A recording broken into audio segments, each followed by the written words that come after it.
Hi, I'm Mike. This year, the ranch faces the worst drought to strike this area in 127 years. What will ranchers like us do in the face of this problem? And what does the future hold? It's coming up today on Our Wyoming Life.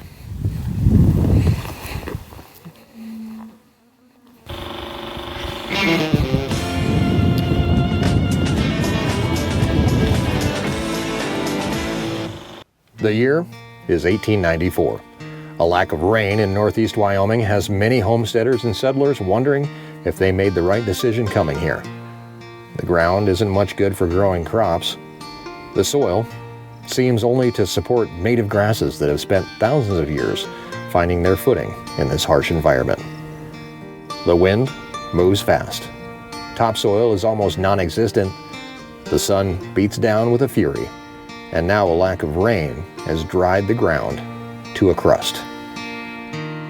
Cattle still roam here, and while barbed wire is going up, there's still much open land, and free range is a godsend as cattle can find some water in drying reservoirs and ponds. Still, the environment is harsh. Older cows fade into the dust, and younger ones struggle to keep going, to exist in the high deserts of Wyoming. Now it's 2021, and for the first time in 127 years, we've beaten the records of 1894. It's not an accomplishment, trust me, or even something to be proud of. It's something that's going to affect the ranch well into the next generation. That's how it works when you work the land, or the land works you. Seems you're always paying off debts of those who came before you. Not only the people, but the years, the diseases, and more often than not, the weather.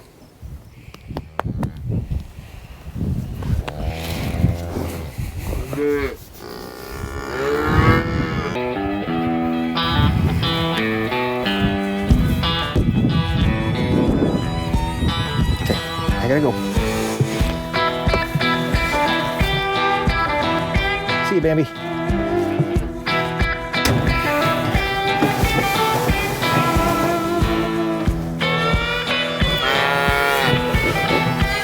So one question that I've been getting constantly, I got slobbered. One question that I've been getting constantly over the last couple weeks has been, what's going on with the hay? For the last 4 years, every single year before we started haying, we've done what's called the State of the Hay Address. And that's basically where we go out and we measure the grass to see how much hay we're gonna have to harvest in July here on the ranch.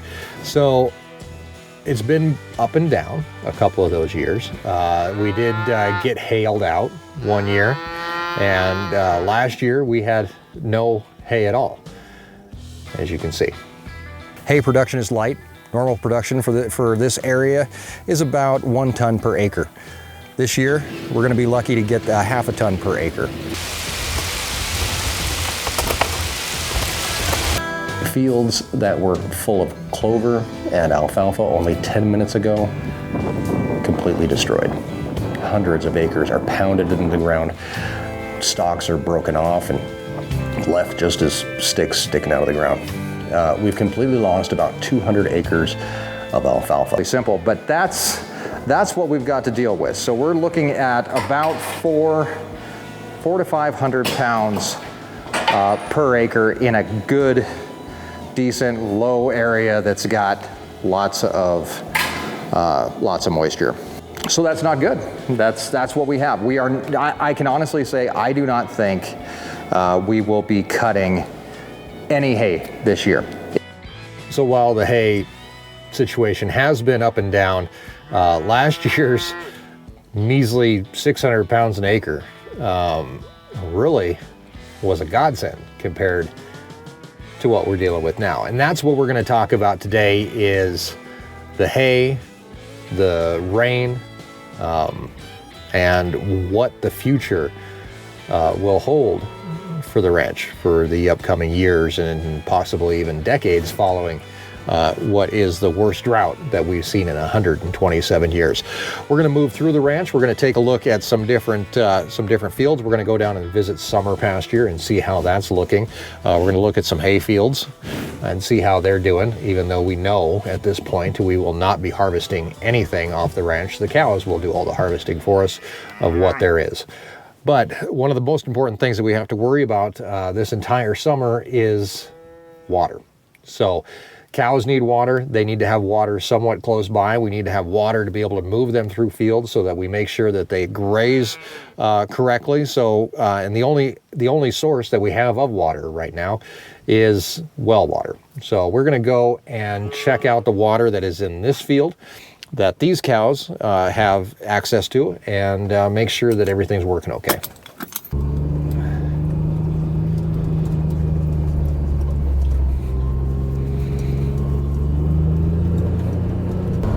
Because of the drought, we've actually been moving cows faster than we normally would be through pastures and trying to keep them in some sort of grass that they can eat. They've been in this pasture, which is about, I'm gonna say it's about 200 acres or so.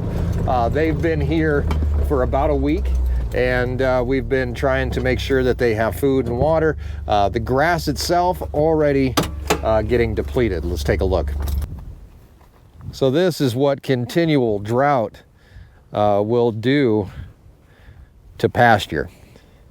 And we're not the only ones dealing with it. Everybody from North Dakota all the way down to Arizona is dealing with record droughts right now.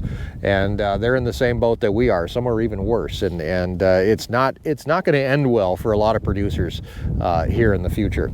This is all that we have left for grass in this field. You can see where the cows have been eating it down already.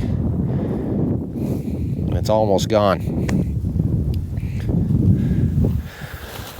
We have branding coming up, so I'm a little bit leery about getting the cows too far away from home. We are going to try to keep them in this pasture for another week. We're going to keep on supplementing their feed with the cake. We've got lick barrels out down there right behind me. And hopefully that'll keep them through the next week. Then we're probably going to have to make a decision and move them down to the next pasture, which we're going to visit next. Water, obviously still working. We're making sure that all the cows have water. They're making a little bit of a mess though. This water line running off a well that's clear back by the house. So I think what's going to save us over the summer is going to be lick barrels, just like those, the cake that we were talking about earlier. But eventually what's going to have to be done is a thinning of the herd. Nature would do it naturally. We're not. We're going to try to be a little bit more proactive and try to get ahead of this by a little bit. I think what's probably going to happen is once these calves get old enough to be separated from their moms and we're able to wean them, we're going to end up reducing the herd 30, maybe 40% to be able to feed them, because we don't have the grass here on the ranch to do it. We're going to end up buying it. The latest estimates for just regular grass hay coming out of South Dakota, where they have some irrigated land up there, is right around $145 a ton, and that's not delivered. So here's a good opportunity to take a look at something. We just crossed over into the next field. I'm going to spin back around here into the next pasture, and we're going to take a look at the difference between a field that has been grazed and a pasture that hasn't been grazed. Behind me here is the one-legged windmill pasture. It's named after a windmill that has one leg. It's back here a little ways, but this pasture has not seen a cow yet this year. This pasture over here has seen cows for a week. That's it. That's what it looks like after a week. This is what it looks like with nothing in here. You can actually see the difference along this fence line, and you can see where the cows are able to stick their heads through. They're able to reach some of the grass, but you can almost see the line where they're not able to reach anymore, or they're not worried about reaching anymore. This is it though. This is the grass that has not been touched yet. You can see it's not tall at all. There's nothing there. Unfortunately, this is the next pasture that the cows will go into, the one-legged windmill pasture. It's about 400 or 500 acres, and it's going to be eaten fast. And then they'll be moving on to summer pasture, which is our next stop down the road.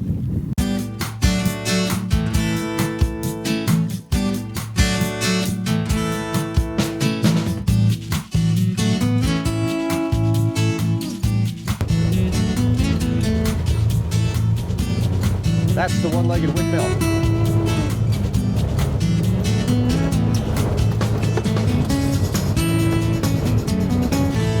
So normally, in any normal year where we have rain, or at least snow melt to fill up the reservoirs, we wouldn't have to worry about water as much as we have to this year. And that's because the reservoirs are not full.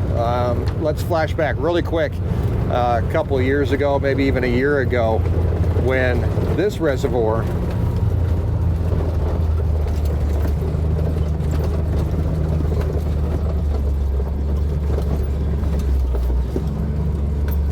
was nice and full.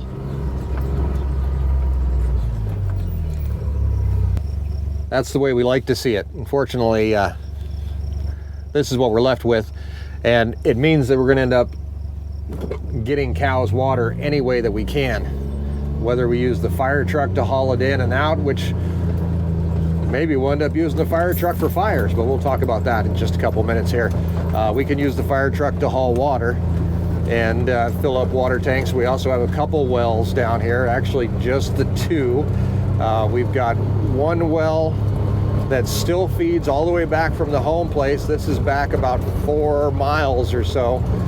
Actually terminates right here at this stock tank in the summer pasture. The other well we have is sitting on a windmill way back here, another couple miles down the road, where we can pump out water for them as well. Down here, grass is not looking a whole lot better. This is the summer pasture. See, there's some spots down here in this lower area which would normally be a creek bed.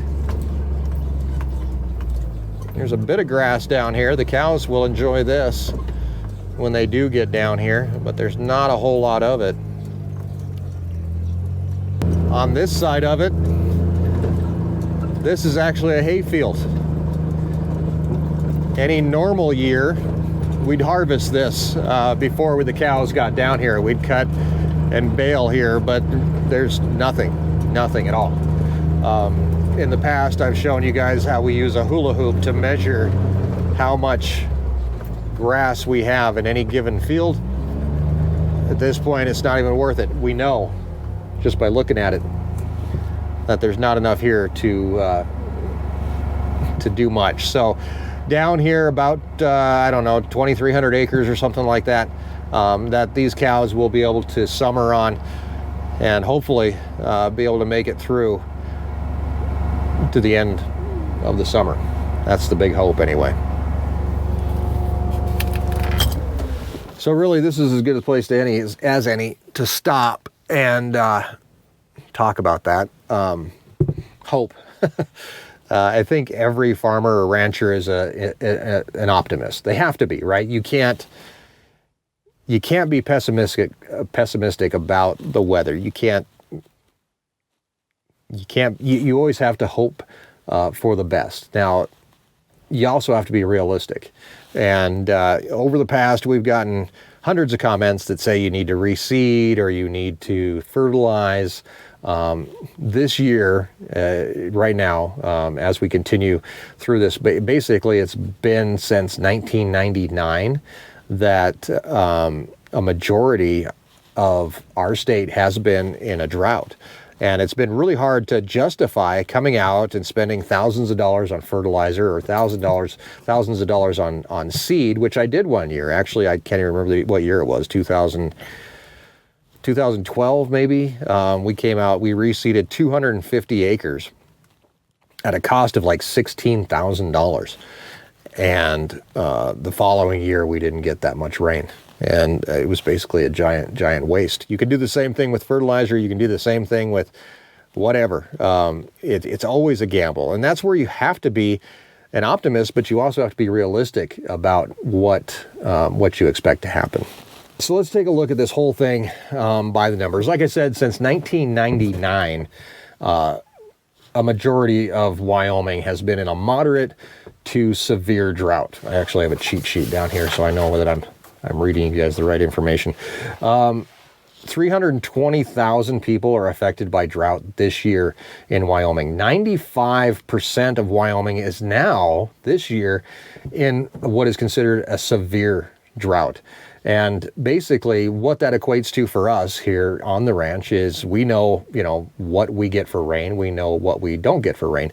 And so far this year, we have received 0.94 inches of rain. So we are 5.85 inches short of rain. And this is what it does to the pastures, and this is what it does to the ranch. Here's a interesting little visual for you to take a look at.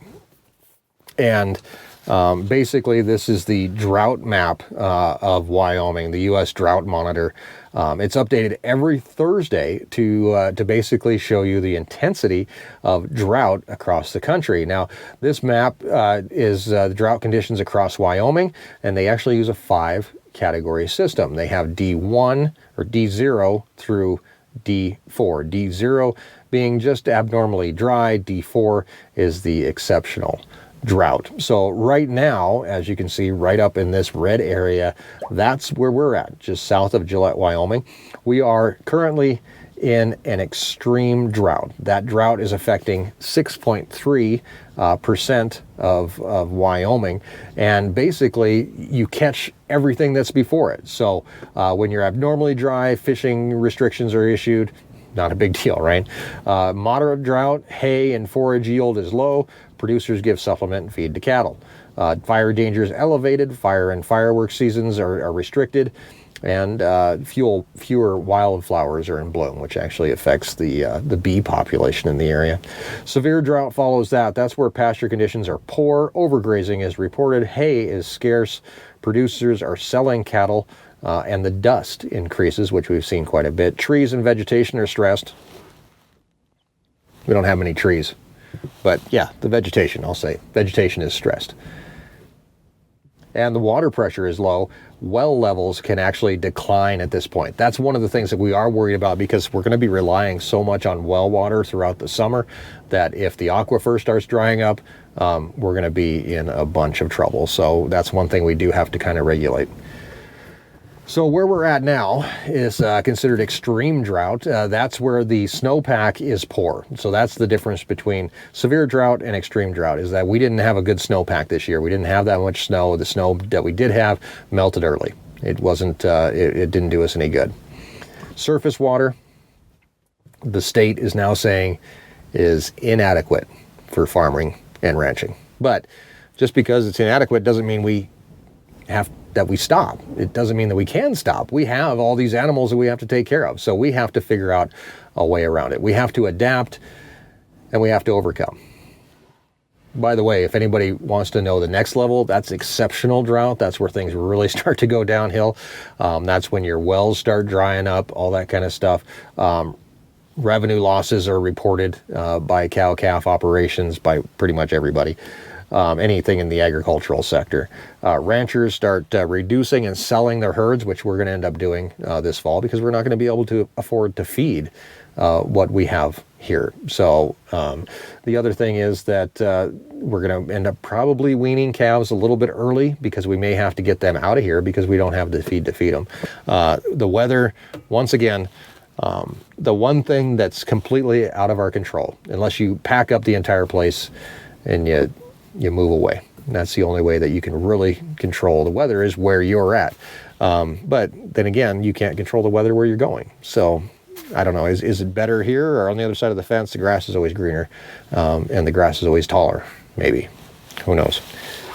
So it's a foregone conclusion that we're going to end up buying hay. The thing we don't know is when we're going to end up buying hay, and when we're going to end up having to start bringing that hay in. There is a chance that if bad things happen, that we could end up having to start feeding early, and that may happen. In November, it costs about $110 for a 1,000 to 1,200 pound bale of hay. Now this month I was checking on those. The prices have actually ballooned to about $185 for that same bale. And that's our breaking point. I mean, if you can't feed the cattle, you have to do something else. You have to get rid of them. And we have some different things that may play into that. I mean, when it starts drying out like it is, we've had really hot weather. In fact, I think on Tuesday we're forecast for 104 degrees. The wind blowing, fire danger, huge risk. There was a 700 acre grass fire just south of us this week. And luckily it was contained, everything was taken care of. But that's early for this kind of stuff to start happening. So that's one thing. We're going to have to get the fire truck up and running, not only to haul water, but we are going to have to get it up and running for fires as well, because that may be our lifeline. If a fire comes through here and burns what grass we do have, we're definitely going to be buying hay, and we can't afford to buy hay for the entire herd. So most of the ranchers that I've talked to, I made a few phone calls this morning and talked to some different bigger ranchers around the area, way bigger than we are, and they're reducing their herds already by up to 30% to try to adjust for the amount of feed that we're going to be able to get into this area this summer. So that's kind of where we stand.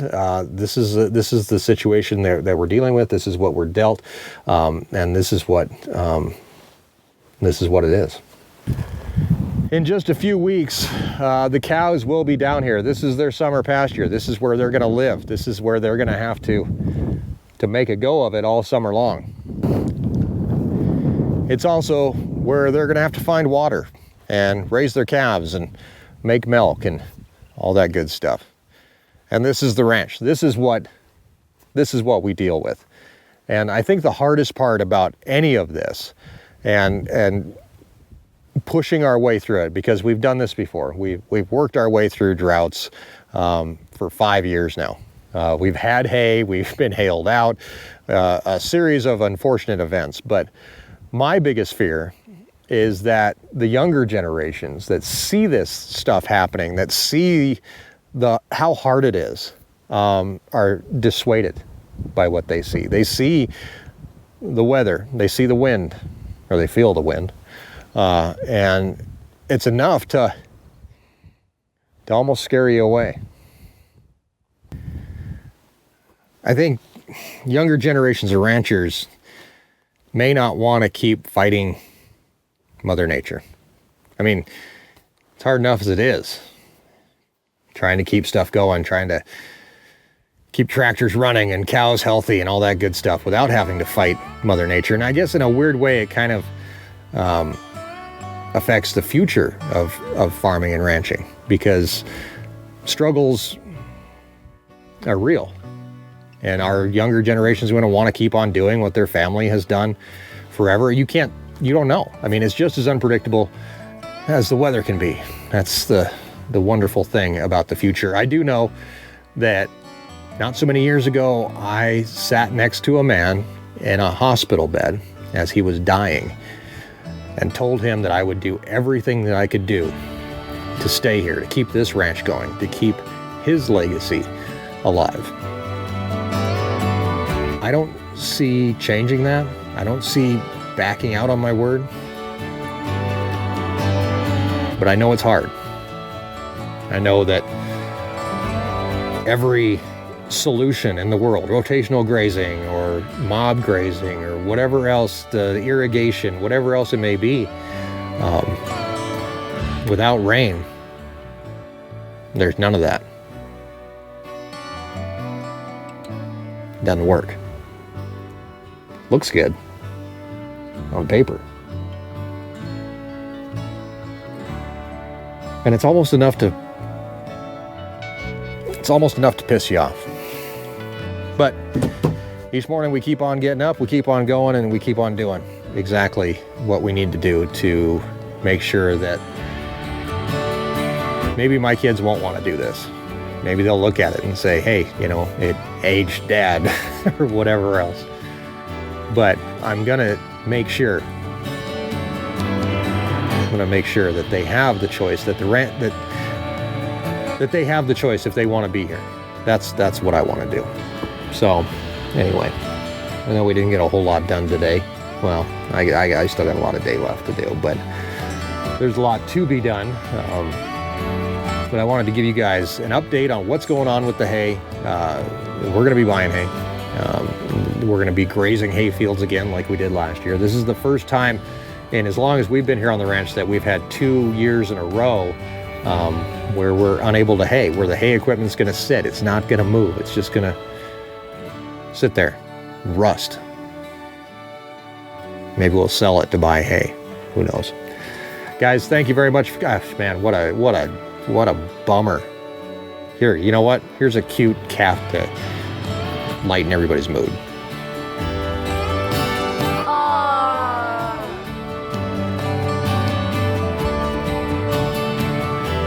Guys, thank you very much for hanging out with us. Thanks for coming along with me and the Gator as we took a look at some hay fields and kind of taking a look at even the future of what the ranch holds and how we're going to work our way through this. Make sure you follow along, subscribe, come with us as we explore the ranch life and escape the ordinary, and we'll see how this whole thing plays out, where we end up, and how it works as we continue right here on Our Wyoming Life.